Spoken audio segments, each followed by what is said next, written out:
Praveena Sridhar is a Chief Science and Technology Officer of the Save Soil movement and has been working in the environmental sector for over 15 years, and she joins me live from Dubai. Thank you very much for joining us here on TRT World. Let me begin by asking you the big question. Can COP28 change anything? The COP28 can change things. The first day has been a win in many ways. The presidency and the UNFCCC have been able to see a commitment of over 429 million dollars allocated to loss and damage. Last year, it was a win for the developing nations when loss and damage payouts were agreed at Sharm el-Sheikh at Egypt. So I think we are inching forward, but a faster pace would be appreciated for the vulnerable communities across the world. Praveena, given the significant role of oil production in the host country, which is the UAE, how do you analyze the potential for COP28 to achieve meaningful progress in addressing climate change?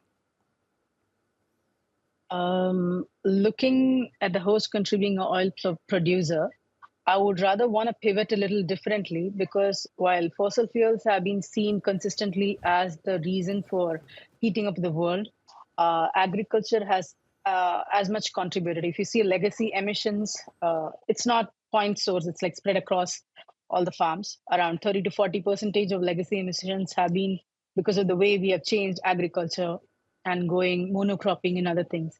At the same time, soils, the agriculture soils, have the potential to actually sequester around 30 to 40% of carbon that needs to be sequestered to meet the Paris Accord targets of having 1.5 degrees less than before the industrial revolution.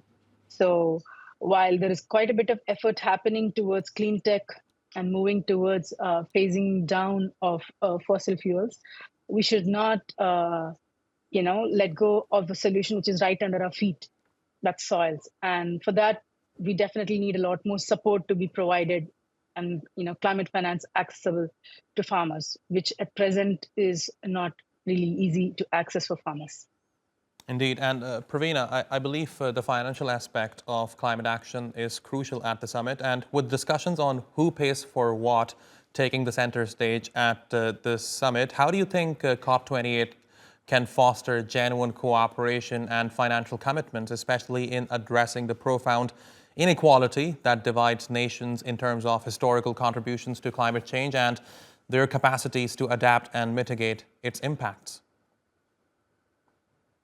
Consistently, the climate finance has been looking at funding mitigation approaches, which are clean tech approaches, but and it's very technology driven, right?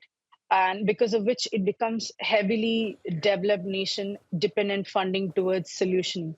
Whereas if the climate finance were looking at mitigation solutions which are nature based in its kind, right? Nature based solutions, then the funding requirement towards ensuring that the heating up is not really extremely technology heavy would be doable, and that makes a large part of society which is actually affected by climate shocks, like the farmers in Africa or the tropics are heavily affected by the weather shocks and climate shocks of floods and droughts.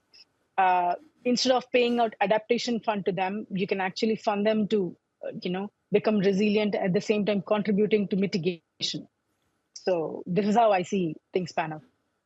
Praveena Sridhar, thank you very much for talking to us here on TRT World. Really appreciate your taking out the time.